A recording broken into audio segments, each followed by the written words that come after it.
ईर पूरी तरह से शॉक होते हुए बोली, क्या उस राजकुमारी को उसकी माँ ने ही मार डाला? पर क्यों? रागिनी एक अजीब सी रिएक्शन के साथ बोली। यही सवाल उस राजकुमारी ने पूछा तो उसकी माँ ने जवाब दिया कि वो उसकी असली बेटी नहीं है, और जब उसमें उसका खून ही नहीं दौड़ता तो सवाल ही नहीं उठता कि वो उसे सिंहासन पर बैठने दे, बस इसलिए मार दिया। ईर उदास होते हुए बोली, क्या कोई निर्दयी होता? कम से कम उसे पाला तो था, उसके एक बार भी हाथ नहीं कांपे। रागिनी आगे बोली, जब उस राजकुमारी को इस सच का पता चला तो वो उस औरत के धोखे से मरने से अच्छा वहां के एक पहाड़ से कूद कर आत्महत्या कर ली। उस पहाड़ से गिरते ही वो राजकुमारी मर गई। ई टोटली फ्रेस्ड होते हुए बोली, वो कैसे मर गई? अगर वो उसकी बेटी नहीं थी तो कौन थी? उस रानी का क्या हुआ? रागिनी बोली, पता नहीं। ईर उसके सिर पर मारते हुए बोली, रागिनी दीदी, कहानी तो सुना रही हो ना, तो आपको कैसे पता नहीं? मुझे आगे बताओ, मुझे आगे जानना है। वो राजकुमारी क्या क्या हुआ? बेचारी की जिंदगी कितनी दुख से भरी है। क्या उसे किसी ने नहीं बचाया? रागिनी उसके नॉन स्टॉप सवाल सुनकर बोली, मैंने एक किताब से ये कहानी पढ़ी थी और आधी ही पढ़ी थी, मुझे नहीं पता इसके आगे क्या हुआ। अब सो जाओ ईर, मुझे बहुत ही नींद आ रही है। ईर उसे उठाते हुए बोली, अरे नहीं, मत सो। कौन सी किताब? मुझे बताओ, मैं अपने चाचू को वो किताब ढूंढने के बोलूंगी, वो मेरी हर इच्छा पूरी करते, वो किताब जरूर ढूंढ लेंगे। रागिनी नींद में बोली, मुझे कुछ याद नहीं है, काफी वक्त पहले पढ़ी थी। रागिनी को ईर के बहुत ही उठाने की कोशिश की, मगर कोई फायदा नहीं हुआ, क्योंकि वो उठी नहीं बल्कि उसे किसी तकिए की तरह गले लगाकर सो गई। रागिनी उठकर वापस आने के बाद लड़के के बेस में आ गई, जिसे देखकर ईर बोली, आइला, आपने फिर से बेस बदल लिया। रागिनी उसे गोद में उठाते बोले, हम क्योंकि हम बाहर जा रहे हैं, और बाहर आपको मुझे रागिनी दीदी नहीं बल्कि मैंक भैया कहना होगा, ठीक है? ईर ने तुरंत थम अप करते हुए कहा, ठीक है मैंक भैया। रागिनी ईर को अपनी गोद में उठाकर नीचे ले गई और कुछ ही पैसे देकर दोनों के लिए खाना मंगवा लिया। ईर आज सुबह नहाई नहीं थी, क्योंकि रागिनी के पास उसके साइज के कपड़े नहीं थे, इसलिए वो कल कपड़े वाले ही पहने हुए थी। तो खाना खाने के बाद रागिनी ने डिसाइड किया कि उसके लिए कुछ कपड़े ले लेगी, इसलिए वो दोनों बाजार चली गई। रागिनी ने उसे अपनी गोद में नीचे उतार दिया, क्योंकि कोई छोटी बच्ची नहीं थी, इसे ज़्यादा देर तक उठाने से रागिनी के हाथों में दर्द हो जाता है। रागिनी ने उसका हाथ पकड़ा हुआ था और उसे कपड़े की दुकान में ले गई। रागिनी को भी मानना पड़ा कि ईर की पसंद काफ़ी अच्छी है। उसके मनपसंद कपड़े दिलाने के बाद रागिनी उसका हाथ पकड़कर वापस ले आई। तभी ईर किसी को देखकर रागिनी को खींचते हुए एक दिशा में चिल्लाते हुए बोली, चाचू।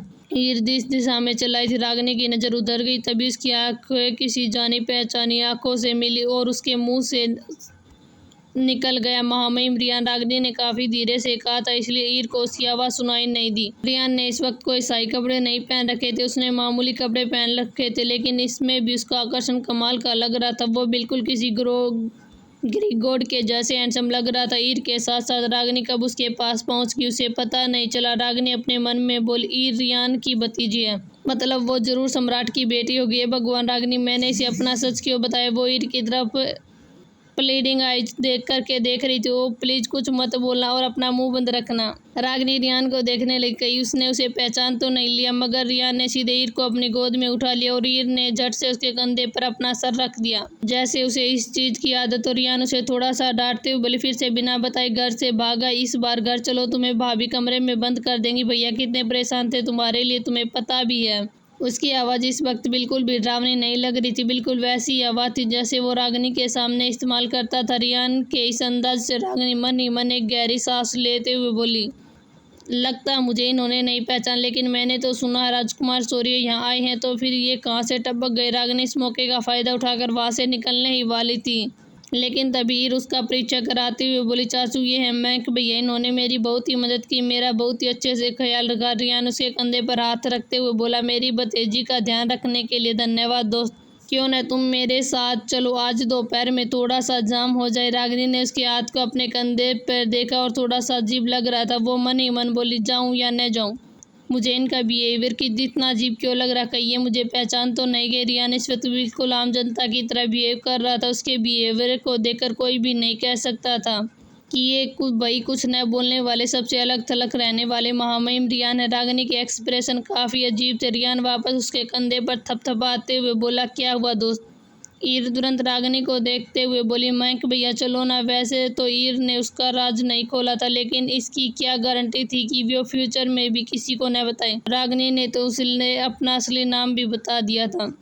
रागिनी को ऐसी फीलिंग आ रही थी जैसे उसने खुद ही ओखली में अपना सर दे मारा, मगर उसके पास जाने के अलावा कोई ऑप्शन नहीं था। उसे ऐसा फील हो रहा था जैसे कि वो अपने पति को चीट कर रही हो और उसके पति ने उसे रंगे हाथों से पकड़ लिया। न तो उसे हंसा जा रहा था, न ही रोया। वो खुद को कोस रही थी। वो कल बाहर निकली ही क्योंकि न जाने वो बाहर निकलती न ही उसे ईर मिलती। उसकी सुरक्षा के लिए गुप्त सैनिक छुपे न हो, ऐसा हो ही नहीं सकता। आखिरकार राजकुमारी है वो, पूरे साम्राज्य की क्या जरूरत थी उसे मददगार बनने की और फालतू में ये मुसीबत में लेने की। रागिनी भले ही मन में इतना कुछ सोच रही थी मगर उसका पूरा चेहरा भावहीन बना हुआ था। रियान उसे इस तरह शांत देकर बोला, वैसे दोस्त मैं, तुम कहाँ के रहने वाले? तुम मुझे यहाँ के नहीं लगते।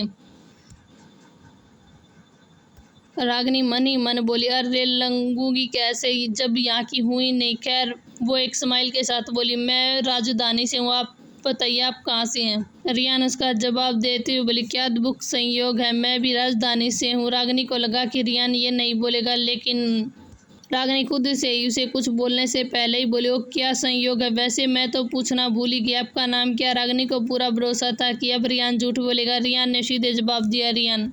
रागिनी आंखें फाड़े बोली, ये तो हमारे साम्राज्य के तीसरे महामहिम का नाम है। तो क्या आप? तो बिल्कुल रियल सरप्राइज होने की एक्टिंग कर रही थी। मगर रियान बिना किसी एक्सप्रेशन के बोला, रियान नाम एक इंसान का थोड़ी हो सकता, आपके महान महामहिम के अलावा और भी लोगों का ये नाम हो सकता है। रागिनी जबरदस्ती हंसते हुए बोली, बिल्कुल बिल्कुल हो सकता है, क्यों नहीं हो सकता? ये तो साफ था रियान बिना झूठ बोले उसे मैनिपुलेट कर रहा था। रागिनी को खुद को ही दो चपट लगाने का मन कर रहा था। रागिनी बात बदलते हुए बोली, वैसे आपको अपनी भतीजी को ऐसे अकेले नहीं छोड़ना चाहिए था, माहौल सही नहीं है। रियान उसकी बात को सुनकर बोला, सही कहा आपने, खुशकिस्मत थे ये आपको मिल गई, ये भी हमारी किस्मत है ना? रागिनी एक स्माइल करते हुए बोली, हाँ बिल्कुल, ना कहने का तो कोई ऑप्शन ही नहीं था। क्या उसके पास? ईर उन दोनों को टुकर टुकर देख रही थी। ईर ने आज तक रियान को इतना ज़्यादा किसी से बात करते हुए नहीं देखा था, वो भी किसी से अनजान से। उसे तो लग रहा था कि रियान रागिनी को कुछ पैसे देकर भेज देगा। वो आंखें में ये चमक रही थी। वो मन ही मन बोली, लगता है कि मुझे नई चाची मिलने वाली है। ये सोच सोच कर बहुत ही खुश हो रही थी। ऐसे ही बात करते करते दोनों एक उस प्राइवेट कमरे में रुका जहाँ रियान पहले पहुंचा था। रियान ने एक दास को धीरे से कुछ कहा और ईर को उसके साथ भेज दिया। रियान उस दास की काठी और मांसपेशियों से अंदाजा लगाया कि दास के बेस में जरूर उसका कोई खास आदमी होगा। रागिनी कुर्सी पर बैठी हुई थी, उसका दिल जोर जोर से धड़क रहा था। पता नहीं क्यों उसे डर लग रहा था। वो मन में खुद को समझाते बोले, अगर पकड़ी भी गई तो क्या हुआ? रागिनी तू डर क्यों रही है? रियान ने कुर्सी पर बैठ के शराब का प्याला परोसते हुए बोला, और दोस्त तुम्हारी शादी हो गई? रियान को शराब परोसते देख रागिनी मन में बोली, मुझे ऐसा क्यों लग रहा है कि मैं हलाल होने वाली बकरी हूँ जिसे ये हलाल करने से पहले खिला पिला रही हैं। मामी रियान उसके नाम और काम को देखकर नहीं लगता कि आज तक उसने किसी के लिए शराब परोसी हो। क्या मैं पकड़ी गई? सच बताने के लिए बहुत ही देर हो गई, लेकिन अगर नहीं पकड़ी गई तो मैं खुद सच बता के अपना ही पोपट तो नहीं बना लूंगी। रागिनी उसके हाथों से शराब पीती बोली, हाँ हो गई, बस अपनी बीवी से तलाक लेने की कोशिश कर रही हूँ, पर वो देने को तैयार ही नहीं है। पता नहीं उसे क्या चाहिए। वैसे तुम्हारा क्या हाल है दोस्त? ये कहते हुए रागिनी ने एक कप शराब रियान की गिलास में डाली। रागिनी उसकी बुराई उसी के मुंह पर कर रही थी। रियान बेचारा सी शक्ल बनाते हुए बोला, मेरी बीवी तो मुझे भाव ही नहीं देती, पता नहीं क्यों हर पल मुझसे दूर भागती है जैसे मैं कोई राक्षस हूँ, हर वक्त तलाक तलाक ही करती रहती है। रियान ने बिल्कुल उसी के स्टाइल में उसके मुंह पर बेइज्जती कर दी थी। अब तो रागिनी को 90% यकीन हो गया था कि वो पकड़ी गई है। वो खड़ी होते हुए बोली, मुझे एक जरूरी काम याद आ गया, मैं चलता हूँ। रागिनी तुरंत वहां से उठकर जाने लगी। रागिनी के इस हड़बड़ाहट वाले रिएक्शन को देखकर रियान के होठे के कोने ऊपर तक की तरफ मुड़ गई। इससे पहले कि वो वहां से जा पाती, रियान ने उसका हाथ पकड़कर अपनी तरफ खींच लिया। उसे ज्यादा ताकत नहीं लगाई ताकि रागिनी को कहीं पर चोट न लग जाए। रागिनी के दिल की धड़कन इतनी तेज हो गई थी कि ऐसा लग रहा था कि उसका दिल बाहर आ जाएगा। रियान के खींचने थे वो सीधे उसकी गोद में जा गिरी। अचानक खींचे जाने के कारण उसने अपने हाथों को अब उसके गले में लपेट दिया। रियान के दोनों हाथ रागिनी की कमर पर कसे हुए थे। इस वक्त वो रागिनी के बिल्कुल ही करीब थी, इतना करीब कि रागिनी को रियान की दिल की धड़कन साफ सुनाई दे रही थी। उसकी हार्ट बीट किसी बुलेट ट्रेन की स्पीड में चल रही थी। रागिनी का दिमाग पूरी तरह से घूम गया, वह काम करना ही भूल गया था। उसके मन में हजारों ख्याल आ रहे थे, क्या मैं पकड़ी गई या फिर कहीं ने? लड़कों में तो दिलचस्पी नहीं। मगर रागिनी के अगले मूव से उसके सारे शक दूर हो गए।